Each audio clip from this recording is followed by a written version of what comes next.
Sermon 127 de saint Augustin, la vie éternelle, suite. Or, voyez s'il n'était pas nécessaire, s'il n'était pas juste que les hommes vissent leur juge. Devant lui devaient comparaître les bons et les méchants. Mais il est dit, heureux ceux qui ont le cœur pur, car ils verront Dieu. Matthieu 5, 8.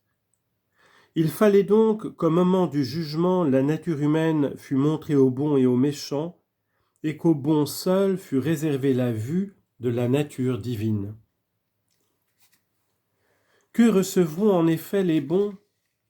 Je vais dire enfin ce que je n'ai pas dit encore, et tout en le disant, je ne l'exprimerai pas.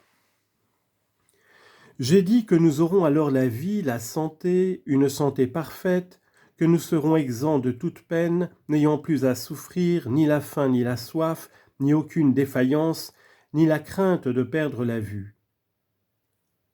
J'ai dit tout cela, mais je n'ai pas dit ce que nous aurons de plus. Nous verrons Dieu.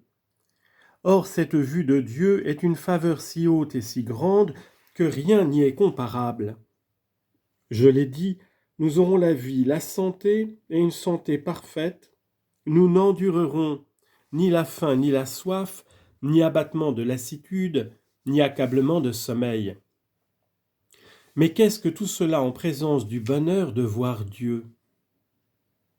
Ainsi, n'étant pas aujourd'hui pour nous visible tel qu'il est, dès que néanmoins nous le verrons, n'est-ce pas pour ce motif que ce que l'œil n'a point vu, ce que l'oreille n'a point entendu, sera contemplé par les bons, contemplé par les hommes pieux, contemplé par les cœurs compatissants, contemplé par les fidèles, contemplé enfin par ceux qui auront heureusement part à la résurrection des corps, pour avoir heureusement obéi quand il s'agissait de la résurrection des âmes.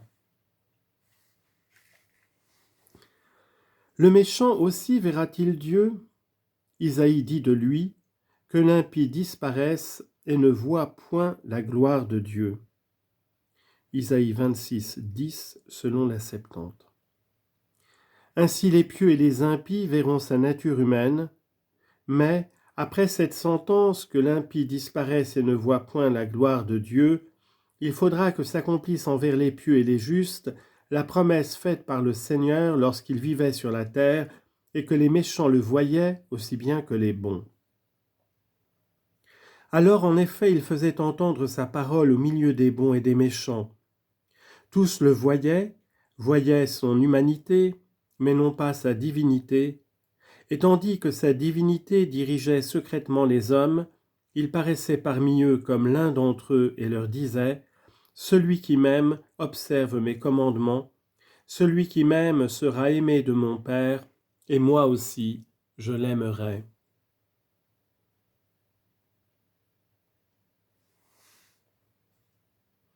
Puis, comme si on lui avait demandé « Que lui donnerez-vous donc ?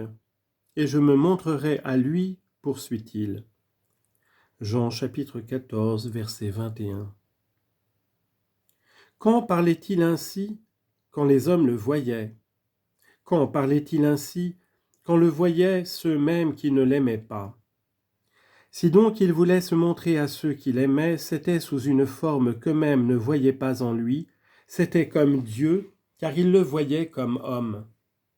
Ainsi donc, comme homme, il parlait aux hommes et se montrait ostensiblement aux bons et aux méchants, mais comme Dieu, il se réservait à ses amis. Quand doit-il se révéler à eux ? Après la résurrection des corps, quand l'impie disparaîtra pour ne voir pas la gloire de Dieu. Alors en effet, lorsqu'il apparaîtra, nous lui serons semblables parce que nous le verrons tel qu'il est. En cela consiste la vie éternelle, et tout ce que nous en avons dit jusqu'alors n'est rien. Qu'est-ce effectivement que la vie présente ? Qu'est-ce que la santé ? Mais voir Dieu, voilà ce qui est important, en cela consiste la vie éternelle. Lui-même d'ailleurs l'a déclaré, la vie éternelle, a-t-il dit, c'est de vous connaître, vous qui êtes le seul vrai Dieu, et celui que vous avez envoyé, Jésus-Christ. Jean 17, 3. Oui, la vie éternelle est de connaître, de voir, de saisir, de pénétrer ce qu'on a cru, de posséder ce qu'on ne pouvait goûter jusqu'alors. Ô âme humaine, vois enfin ce que l'œil n'avait point vu, ce que l'oreille n'avait point entendu, ce qui n'était point monté dans le cœur de l'homme, car à la fin il sera dit aux justes, « Venez les bénis de mon Père, recevez le royaume qui vous a été préparé dès le commencement du monde. » Et tandis que les méchants iront brûler éternellement, où iront les justes? À l'éternelle vie. Matthieu 25, versets 34 et 46. Qu'est-ce que l'éternelle vie? L'éternelle vie consiste à vous connaître, vous qui êtes le seul vrai Dieu, et celui que vous avez envoyé, Jésus-Christ. C'est donc de la future résurrection des corps que parle le Sauveur lorsque, pour ne nous laisser pas dans l'ignorance, il dit « Dieu lui a donné le pouvoir de juger comme étant le Fils de l'homme. » Ne vous en étonnez pas, car viendra l'heure. Il n'ajoute pas ici « et c'est maintenant », parce que l'heure dont il parle ne viendra que plus tard, à la fin des temps, parce que cette heure est l'heure dernière et sonnera avec la dernière trompette. Ne vous en étonnez pas de ce que j'ai dit, il lui a donné le pouvoir de juger comme étant fils de l'homme. Ne vous en étonnez pas, car il faut que l'homme soit jugé par l'homme. Mais quels sont les hommes que jugera Jésus-Christ? Ceux qu'il trouvera en vie? Non seulement ceux-là, lesquels encore? Viendra l'heure où ceux qui sont dans les tombeaux. Comment désigne-t-il ceux qui sont morts corporellement? Il les appelle ceux qui sont dans le tombeau, ceux dont les cadavres gisent ensevelis, ceux dont la cendre est recouverte et les ossements dispersés, ceux enfin dont la chair n'est plus chair, quoique pour Dieu elle soit encore dans son intégrité. Viendra l'heure où tous ceux qui sont dans les tombeaux entendront sa voix et en sortiront tous. Bons et mauvais, tous entendront sa voix et sortiront, car tous les liens de la mort seront rompus, et tout ce qui est détruit, ou plutôt tout ce qui paraît l'être, sera rétabli. Si Dieu a fait l'homme quand l'homme n'était pas, que peut-il refaire ne peut-il refaire ce qui a déjà existé?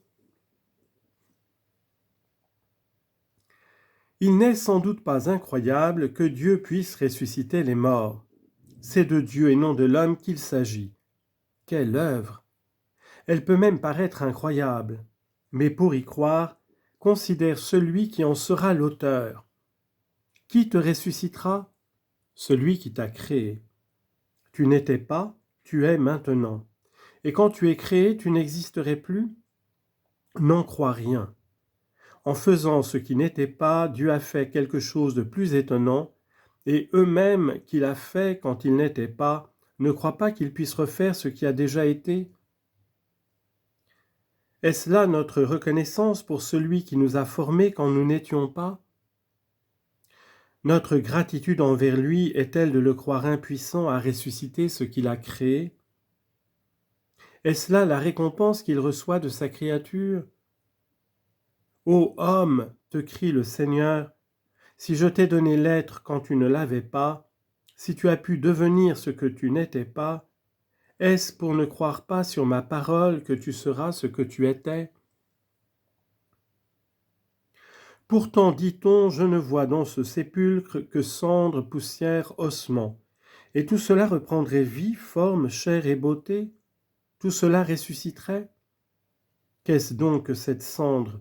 Que sont ces ossements? Eh bien, tu ne vois dans le sépulcre que cendres et ossements. Mais qu'y avait-il dans le sein de ta mère? Ce que tu vois est encore cendre et ossements. Mais toi, avant de recevoir l'existence, tu n'étais ni ossements ni cendre. Tu n'étais absolument rien. Et tu es devenu quelque chose. Et après avoir reçu ce que tu n'avais pas, tu ne crois pas que ces ossements, qui malgré tout sont encore quelque chose, reprendront la forme qu'ils avaient? Crois-le, car en le croyant, ton âme ressuscitera. Et si ton âme ressuscite maintenant que son heure est venue, ton corps ressuscitera heureusement, il ressuscitera quand sera venue l'heure où tous ceux qui sont dans les tombeaux entendront sa voix et en sortiront. Car il ne te suffit pas pour te livrer à la joie de l'entendre aujourd'hui et de lever la tête. Écoute ce qui suit. Ceux qui auront fait le bien pour ressusciter à la vie, mais ceux qui auront fait le mal pour ressusciter à leur condamnation. Tournons-nous vers le Seigneur.